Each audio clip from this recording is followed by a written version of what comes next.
Breaking the Cycles of Racism. What I learned about racism from an investment book. First, my name is Michael Lutred Kwaku, ML-Q for short, and I've lived, worked and visited over 35 countries and worked with some of the biggest organizations and companies around the world.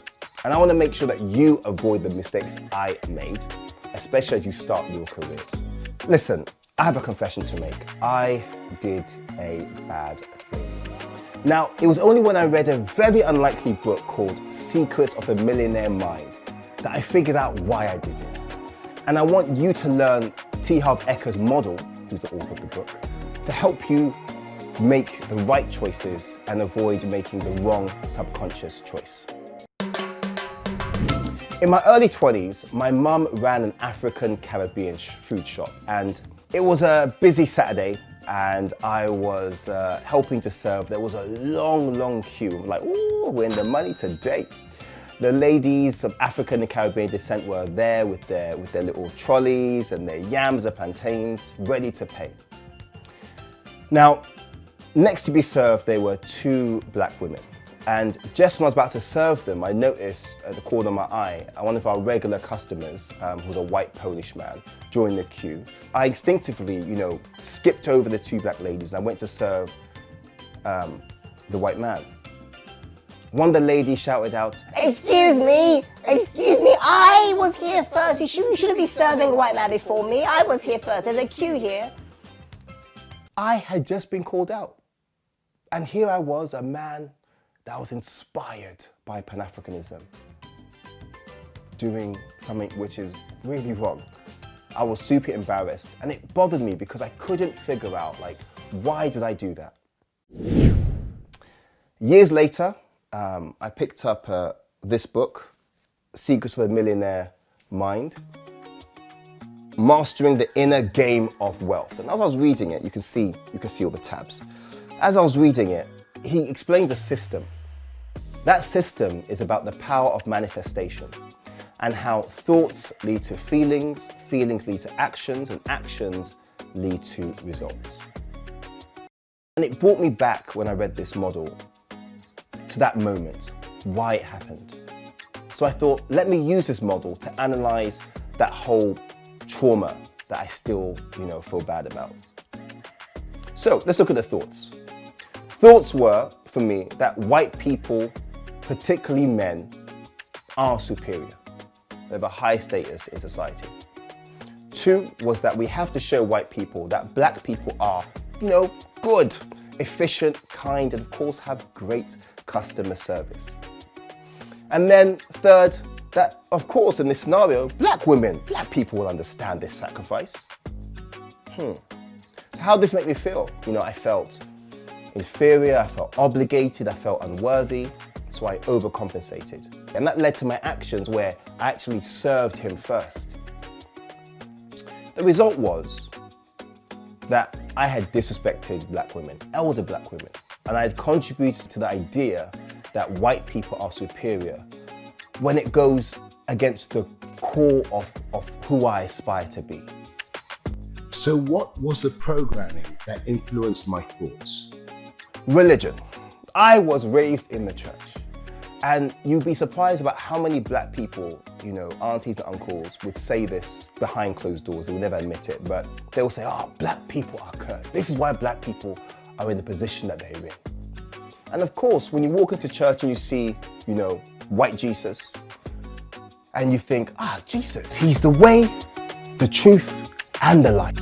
And so me as a black person entering this sacred realm, Charlie, I'm in debt. Or as my Nigerian friends say, I'm in debit. So that's what I thought, that's what I felt, that's what I did, essentially. 2nd was education. I learned very little about what black people contributed to anything that we hold dear in the modern world today. Apart from, of course, slavery, and that's a whole different episode, we'll talk about that. 3rd, media. When you look at a lot of the films in the 80s, 90s, and early 2000s, black people were the sidekick, or they were the criminal, they were the uncivilized heathen, they were lazy, or they were, B2K, the entertainment, And I was like, oh wow, those are those pillars that I could see which had framed my thinking as what black is and what black should be. The book says, in order to change your thoughts, you have to change your programming. So, how did I change my programming? I started to study black history for 5 years and how black people originated and contributed to many of the things that we hold as modern, as things we use today, algorithms, medicine, maths, writing, architecture. Africans had a foundational contribution to make to all these areas.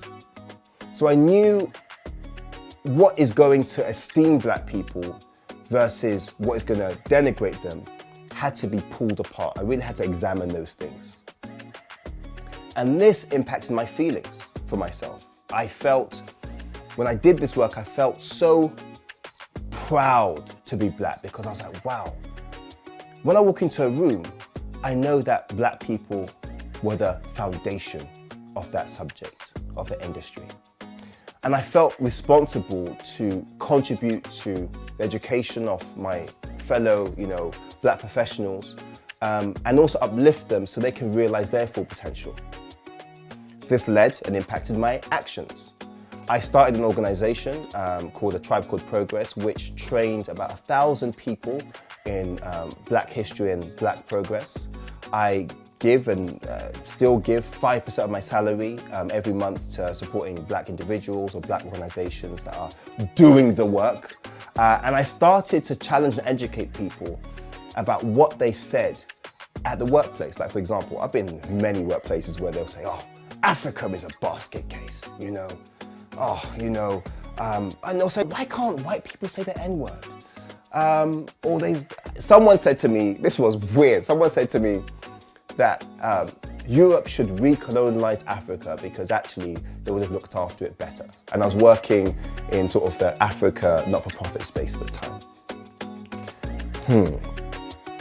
And when you challenge these things, you start to see results. So the results are that I created this YouTube show to help other black professionals get the maximum gains from their career so they can build a legacy which can be passed on to the next generation.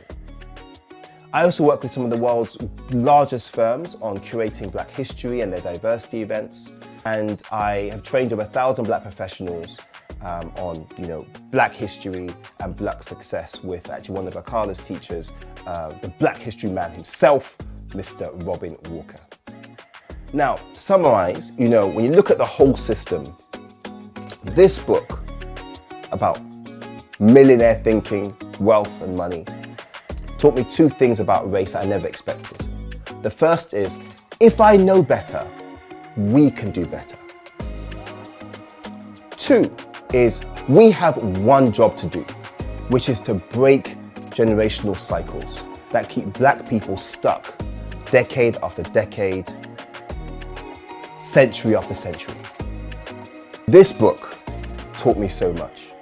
So I'll advise you to get this book, number 1, and 2, look at these moments in your life where you feel stuck, where you feel you're repeating the same cycles, and actually break them down. Think about the thoughts, think about the feelings, think about how you acted, and think about what the results were. And then realize, what do I need to do to reprogram myself?